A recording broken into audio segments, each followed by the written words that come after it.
말씀 제목 한번 따라하겠습니다. 맹인의 기도. 한 번 더 따라하세요. 맹인의 기도. 예수님께서 여리고를 지나가고 계실 때 한 맹인이 구걸하다가 무리가 지나감을 듣고 무슨 일이냐 이렇게 물어봤더니 그들이 대답하기를 예수께서 지나가신다라고 얘기했습니다. 우리도 이 맹인처럼 궁금하면 물어보면 됩니다. 근데 우리 가운데 어떤 사람들은 궁금한 거는 많은데 물어보는 거는 하지 않는 그런 사람이 있습니다. 안 물어보는 게 은사인가 봐요. 그리고 물어보지 아니하고 일을 다 저지르고 난 다음에 하나님께 사고 처리 수습해달라고 이제 그때 가서 물어보는데 잘하는 게 아니다. 그런 얘기입니다. 사실 우리가 묻는 것만 잘해도 그 마귀의 시험에 들거나 혹 넘어지거나 실수하거나 후회하지 않을 수 있다는 겁니다. 맹인이 묻지 않았더라 그러면 어떻게 됐을까? 예수님이 뭐 그냥 지나가셨겠죠. 그리고 맹인은 아마도 평생 후회하며 살았을 겁니다. 그러나 이 맹인은 예수님께서 여리고를 지나갈 때 예수님이 지금 여리고를 지나가고 있다는 소식을 듣게 됐고 또 우리도 이 맹인처럼 이렇게 궁금한 게 있으면 물어보면 된다는 겁니다. 우리가 하나님께 묻는 거에는 제한이 없습니다. 하나님은 우리에게 뭐든지 물어봐도 된다고 말씀하고 있습니다. 따라서 우리는 도움이 필요할 때 하나님 앞에 물어보는 여러분들이 되시기를 축원합니다. 그래서 오늘 우리가 하나님 앞에 이렇게 물어보면 하나님은 우리가 묻는 거에 항상 이게 대답을 해 주신다는 겁니다. 우리가 물어보는 거에 반드시 답을 주신다는 겁니다. 우리가 기도를 잘한다 이런 이야기를 하는데 기도를 잘한다는 것은 하나님 앞에 물어보는 것을 잘한다 이런 뜻입니다. 우리가 하나님 앞에 물을 때 다윗처럼 묻고 또 물을 수도 있습니다. 하나님 앞에 묻는 거에 우리가 이게 부담을 가질 필요가 없습니다. 하나님 앞에 한 번 물어봤는데 어떻게 또 물어보냐고 이렇게 얘기하는데 하나님 앞에 묻고 또 궁금하면 또 묻고 이렇게 할 수 있다는 겁니다. 이 묻고 또 묻고를 잘했던 사람이 누구냐 하면 다윗입니다. 우리가 하나님 앞에 묻고 또 물으면 하나님은 처음에 대답했던 것보다 더 자세하게 더 우리가 이게 알고 싶은 내용을 이렇게 설명해 주신다는 겁니다. 그러므로 살면서 궁금한 게 있으면 여러분이 물어보시면은 그것에 대한 답을 여러분이 얻게 될 것이고 또 맹인처럼 예수님이 지나간다 이런 소식을 들으면 맹인은 즉시 기도를 이렇게 시작했는데 무리들은 기도했다는 말씀이 없습니다. 이것을 볼 때 우리도 이 맹인처럼 기도하지 않으면은 아무것도 얻을 게 없다라고 하는 말씀입니다. 야고보 4장 2절에 3절 너희에게는 욕심을 내어도 얻지 못하며 살인하며 시기하여도 능히 취하지 못하므로 다투고 싸우는도다. 너희가 얻지 못하면 구하지 아니하기 때문이요 구하여도 받지 못하면 정욕으로 쓰려고 잘못 구하기 때문이다. 야고보는 우리가 얻지 못하는 이유를 구하지 않기 때문이다 라고 말씀하고 있습니다. 우리가 구하면 얻을 수 있는데 그럼 왜 구하지 않느냐? 우리가 구하지 않는 세 가지 이유가 있습니다. 첫째는 교만하고 둘째는 또 의심이 많고 셋째는 무식하기 때문이라는 겁니다. 반대로 어떤 사람은 구했는데도 얻지 못하는 사람이 있습니다. 정력으로 쓰려고 잘못 구했기 때문이라는 거예요. 따라서 우리가 정력으로 쓰려고 잘못 구한 게 아니라면 구하면은 얻을 수 있다라고 하는 말씀입니다. 맹인이 예수님이 자기 앞을 지나간다는 알고 큰 소리로 다윗의 자손 예수여 나를 불쌍히 여겨달라고 기도했습니다. 이때 무리는 맹인처럼 기도도 하지 않으면서 맹인이 기도하는 걸 듣고 조용히 하라고 이게 이야기했습니다. 맹인이 기도하는 것을 방해했다 그런 얘기입니다.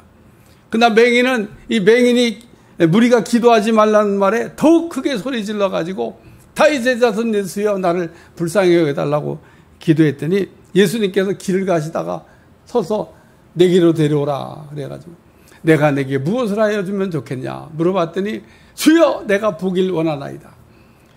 예수님께서 이 맹인에게 보라 내 믿음이 너를 구해놨다 말씀하시니 즉시 눈을 떠서 보게 됐다. 이게 오늘 본문의 내용 전체입니다. 그러므로 이 시간 우리는 맹인이 어떻게 예수님을 만났고 또 어떻게 예수님께 기도함으로 응답받았는지를 생각하면서 은혜를 나누려고 그러는데, 첫 번째는 부르짖어 기도했다는 겁니다. 따라서 부르짖어 기도. 누가복음 18장 38절 39절 맹인이 외쳐 이르되 다윗의 자손 예수여 나를 불쌍히 여기소서 하거늘 앞서가는 자들이 그를 꾸짖어 잠잠하라되 그가 더욱 크게 소리질러 다윗의 자손이여 나를 불쌍히 여기소서 하는지라. 맹인은 예수님이 지나간다는 소리를 듣고 큰 소리로 외쳐서 기도했다고 말씀하고 있습니다. 맹인이 큰 소리로 예수님께 기도를 했더니 앞서가던 사람들이 맹인을 꾸짖어 가지고 잠잠하라고 얘기했습니다. 무슨 뜻입니까? 앞서가던 사람들이 맹인이 큰 소리로 기도하는 것을 하지 못하도록 방해했다, 그런 얘기입니다. 무리들은 맹인에게 무슨 기도를 그렇게 하냐고 이야기한 겁니다. 예수님이 그냥 작은 얘기로 기도해도 다 알아듣는데 뭐 그냥 악을 쓰듯이 그렇게 부르짖어서 큰 소리로 기도하냐, 그렇게 얘기한 겁니다. 예수님은 작은 소리로 해도 다 알아들으시고, 또 예수님은 우리가 구하기 전에도 우리의 형편과 처지를 다 아시는 분인데, 예수님은 우리처럼 귀가 어두운 분도 아니고, 그러면서 앞서가던 무리들이 맹인에게 큰 소리를 기도하지 말라는 겁니다. 그리고 이렇게 말한 사람들이 기도는 작은 소리로 조용히 하는 거다, 이렇게 가르칩니다. 물론 우리가 하나님 앞에 기도할 때 작은 소리로 우리가 기도해도 알아들을 수 있다고 생각을 합니다. 그러나 기도의 종류에는 부르짖는 기도도 있고 영의 기도도 있고 임재 기도도 있다는 겁니다. 에베소 6장 18절 모든 기도와 간구를 하되 항상 성령 안에서 기도하고 이를 위하여 깨어 구하기를 항상 힘쓰며 여러 성도를 위하여 구하라. 그러니까 모든 기도라고 얘기하고 있잖아요. 기도가 종류가 다양하다, 그런 얘기입니다. 그래서 오늘 바울은 우리에게 기도를 가르치면서 기도에 편식을 하지 말고 기도할 때는 모든 기도를 사용해서 기도해야 된다고 하는 걸 우리에게 가르쳐주고 있습니다. 다시 말해서 우리가 기도할 때 맹인처럼 큰 소리로 기도해야 될 때는 큰 소리로 기도하고 또 작은 소리로 기도할 때는 작은 소리로 기도해야 된다는 거예요. 따라서 우리가 기도할 때 어떤 사람은 큰 소리로만 기도해야 된다든지 어떤 사람은 작은 소리로만 기도해야 된다든지 하면은 안 된다, 그런 얘기입니다. 만약에 맹인이 예수님께서 지나가신다는 소리를 듣고 작게 기도했다 그러면 예수님께서 지나가시다가 맹인이 기도하는 걸 들으셨을까? 예수님이 물론 전지하시기 때문에 맹인이 작은 소리라도 듣고 응답하여 있다고 이렇게 생각을 합니다. 그러나 우리가 맹인처럼 예수님이 지나가시는 걸 볼 수도 없고 또 예수님이 지나가고 있다는 소리를 들었을 때 큰 소리로 부르짖어 기도하는 것, 이것이 예수님이 지나가고 계실 때 맹인이 해야 될 가장 좋은 기도라고 생각을 합니다. 예레미야는 우리에게 말하기를 부르짖어 기도할 것을 가르치고 있습니다. 왜 우리가 부르짖어 기도해야 되냐? 우리가 부르짖어 기도하면 하나님께서 응답해 주시겠다고 약속도 하고, 또 우리가 부르짖어 기도하면 우리가 전혀 생각하지 못한 크고 비밀한 일을 보여주신다고 말씀하고 있습니다. 예레미야 33장 3절 너는 내게 부르짖으라 내가 내게 응답하겠고 내가 알지 못하는 크고 은밀한 일을 내게 보이리라. 그러므로 우리는 이 맹인처럼 부르짖어 기도해야 될 때는 부르짖어 기도해야 된다는 것을 잊어버리지 않길 주여 축원합니다. 또 우리가 이렇게 기억할 거는 부르짖어 기도하면 응답해 주신다는 이 약속은 예레미야 선지자만 한 것이 아니라 우리가 구약 성경 전체에 계속해서 이 부르짖어 기도하라는 말씀이 나오고 있는데, 이 시간에는 시편에 나오는 말씀들만 좀 몇 절 이렇게 살펴보겠습니다. 시편 3장 4절 내가 나의 목소리로 여호와께 부르짖으니 그가 성산에서 내게 응답하시는도다. 다윗이 하나님 앞에 부르짖어 기도했더니 응답받았다라는 말씀입니다. 시편 30장 2절 여호와 내 하나님이여 내가 주께 부르짖음에 나를 고치셨나이다. 다윗이 부르짖어 기도했더니 하나님이 고쳐주셨다고 하는 감사의 기도입니다. 시편 34장 15절 여호와의 눈은 의인을 향하시고 그의 귀는 그들의 부르짖음에 기울이시는도다. 다윗이 원수의 나라 블레셋에 피신했을 때 아비멜렉 왕 앞에 살기 위하여 침을 질질 흘리면서 미친 사람 했던 적이 있는데, 이때 다윗이 하나님의 부르짖어 기도했더니 하나님께서 들으시고 다윗을 블레셋 아비멜렉 왕의 손에서 벗어나게 하시고 살아 돌아가겠다고 하는 말씀입니다. 시편 70편 1절 내가 내 음성으로 하나님께 부르짖으리니 내 음성으로 하나님께 부르짖으면 내게 귀를 기울이시로다. 다윗이 어려운 때 하나님께 부르짖어 기도했더니 하나님께서 듣고 응답하셨다는 말씀인데, 우리가 어려운 때 기도하면서 남 얘기하는 것처럼 하나님 앞에 돌려서 얘기하지 말라는 겁니다. 내가 어려운 때는 그냥 내 어려운 얘기를 하나님 앞에 솔직하게 부르짖어 기도하라는 겁니다. 그러므로 우리는 맹인처럼 예수님이 도움이 필요할 때 부르짖어 기도해야 될 줄로 믿습니다. 그러면 하나님께서 맹인의 부르짖는 기도에 응답하신 것처럼 우리의 기도에 응답해 주실 거라는 겁니다. 맹인은 큰 소리로 부르짖어 기도했습니다. 그랬더니 무리들이 뭐 큰 소리로 기도하냐고, 그렇게 기도하지 말라고 얘기했지만 그럼에도 맹인은 더 큰 소리로 기도를 해서 예수님께 응답을 받았는데, 오늘 우리가 기도를 하다 보면 이렇게 우리의 기도가 이렇게 막힐 때가 있어요. 막힐 때. 우리가 이게 기도가 이게 잘 안 되고 막힐 때 부르짖어 기도하면 기도가 뚫리면서 기도가 술술술 되는 것을 우리가 경험하게 되는데, 우리가 기도하다 보면 어떤 사람 보면 기도하기 전에 멀쩡했는데 기도만 딱 시작하면 막 갑자기 막 피곤해지고 기도가 잘 안 되는 사람이 있습니다. 이런 때 오늘 맹인처럼 부르짖어 기도하면 기도가 뚫리면서 기도가 잘 되어질 줄로 믿습니다. 그러므로 우리가 기도를 시작하면 이렇게 막 피곤증이 오고 이런 사람들은 마귀의 공격을 받는 증상이 나타나는 건데, 이런 때 우리가 부르짖어 기도해야 된다는 거예요. 맹인이 어떻게 눈을 떴습니까? 맹인은 무리가 기도하지 못하게 방해를 했지만 부르짖어 기도함으로 막힌 기도를 뚫고 기도했기 때문에 응답을 받았다. 여러분이 그러므로 기도가 이렇게 막힐 때, 오늘 기도가 방해를 받을 때 부르짖어 기도하면 이 맹인처럼 응답받는 은혜가 임하게 될 줄로 믿습니다. 두 번째는 간구하는 기도입니다. 따라 간구하는 기도. 누가복음 18장 41절 내가 내게 무엇을 하여 주길 원하느냐 이르되 주여 보기를 원하나이다.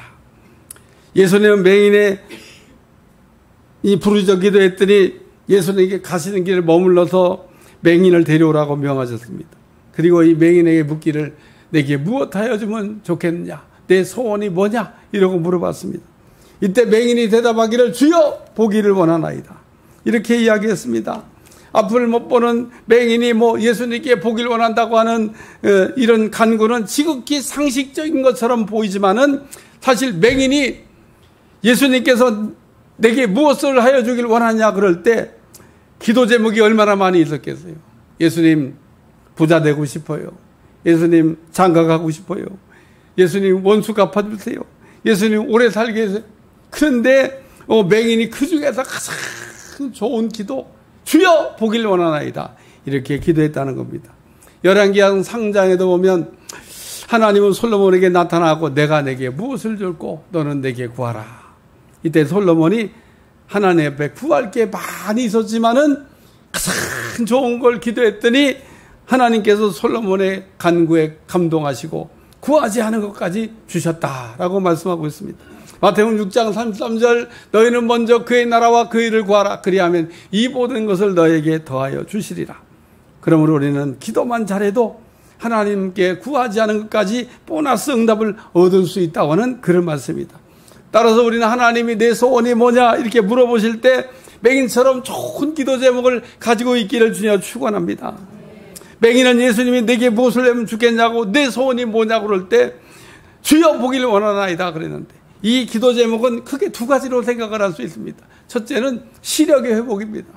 맹인은 앞을 볼 수 없는 사람이니까 남들처럼 나도 보고 싶습니다. 그런 기도 제목이죠. 또 하나는 신령한 눈의 회복입니다.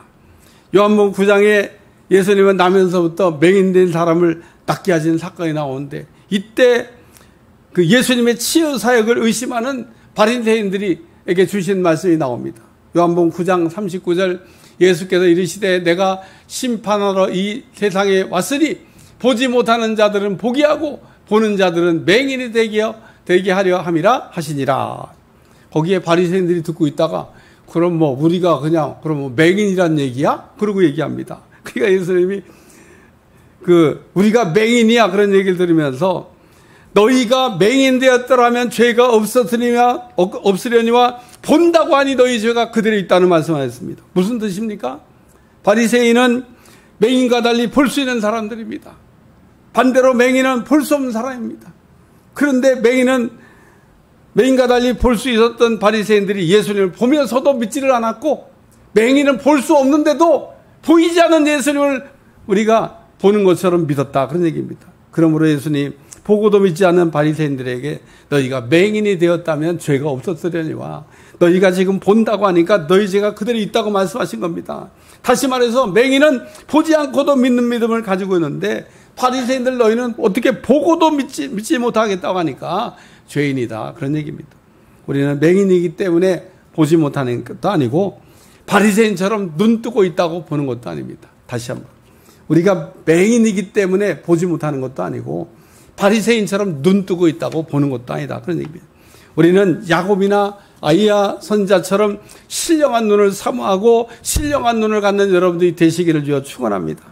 이삭은 나이 들어 눈이 어두워졌을 때 변장한 야곱을 첫째 아들 에서인 줄 알고 이 야곱에게 장자의 축복을 이렇게 해주었습니다.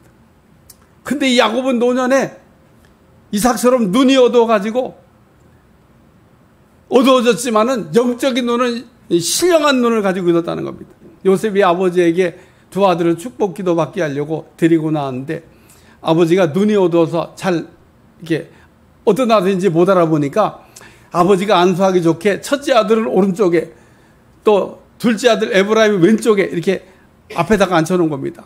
그러니까 아버지가 이렇게 손을 이렇게 눈이 어두니까 앞에 내밀고 이쪽에 장자 문하세, 이쪽에 에브라임에게다 기도하면 되잖아요. 근데 야곱이 갑자기 손을 바꾼 겁니다. 이렇게 오른손이 차자인 에브라임에 가고 왼손이 장자인 문하세에게 손을 얹은 거예요. 그러니까 뒤에서 요셉이 보고 있다가 아버지 기도 편하게 잘하시라고 오른손 쪽에 장자, 왼손 쪽에 차자를 놨는데 야곱이 손을 바꾸니까 요셉이 깜짝 놀래가지고 아버지 손 바뀌었어요. 육신의 눈이 어두워진 야곱이 신령한 눈을 갖고 있었기 때문에 내가 안다는 겁니다. 그러니까 야곱의 눈은 어두워서 분별이 안 돼. 이게 문하세, 얘가 에브라임인지 몰라. 근데 손을 어디다 얹어야 되는지는 알고 손을 얹어.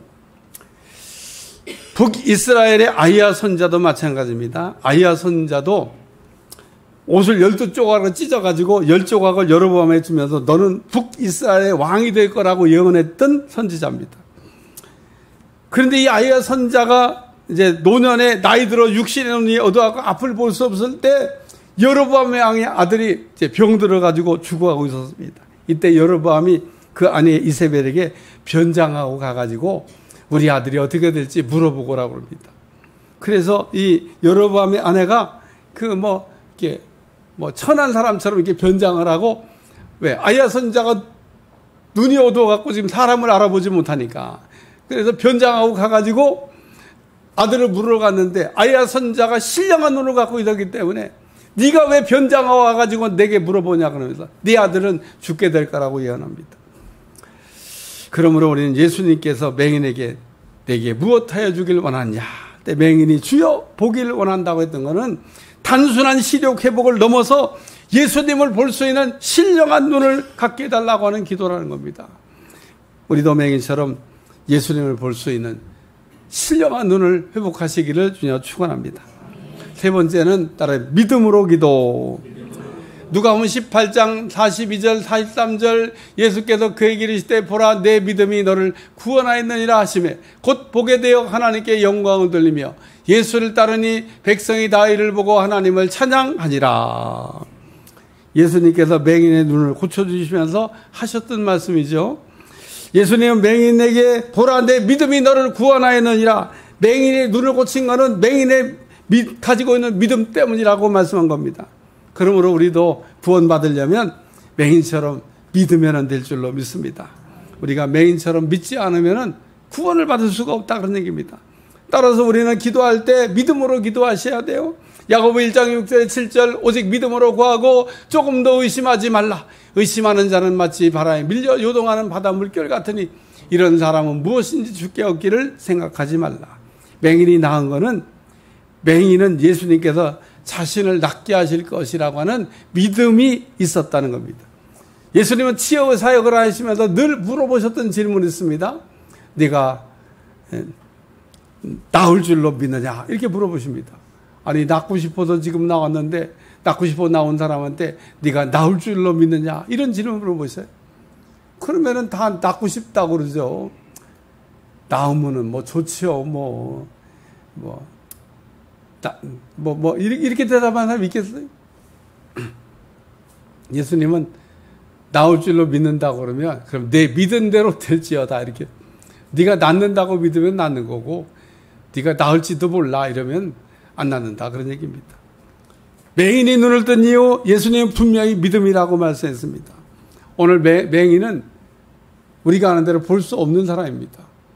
예수님을 볼 수 없는 사람인데, 보이지 않는 예수님을 우리가 보지 않고도 믿는 맹인. 그 믿음이 맹인의 눈을 낫게 했다. 그런 얘기입니다. 사도행전 16장에 빌립보 감옥의 간수가 바울에게 물어봅니다. 내가 어떻게 하여야 구원을 얻겠습니까?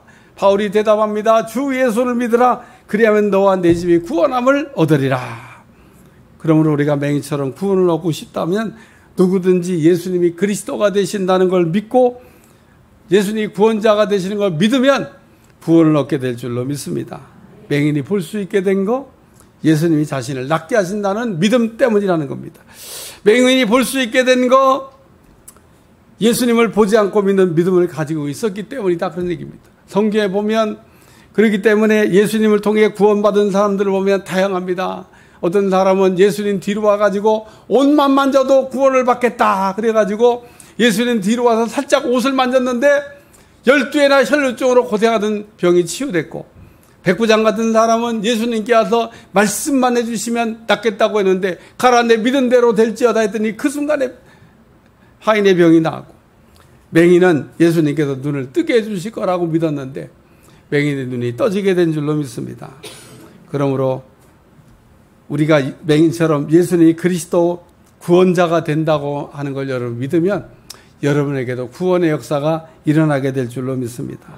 결론입니다. 우리는 맹인처럼 기도를 방해받고 있다 그러면은 부르짖어 기도함으로 기도를 뚫고 기도 응답을 받으라는 겁니다. 또 우리는 맹인처럼 좋은 기도 제목을 가지고 필요한 걸 구하면 응답받을 수 있다는 말씀이고, 또 우리가 맹인처럼 기도할 때 믿고 기도해야 응답이 온다는 말씀을 우리에게 들려주고 있습니다. 맹인의 믿음이 여러분들의 믿음이 되시기를 축원합니다. 기도하겠습니다. 오늘도 맹인이 기도하는 것을 살펴보면서 우리도 맹인처럼 기도 잘할 수 있도록 축복해 주옵소서. 예수님의 이름으로 기도합나이다. 아멘.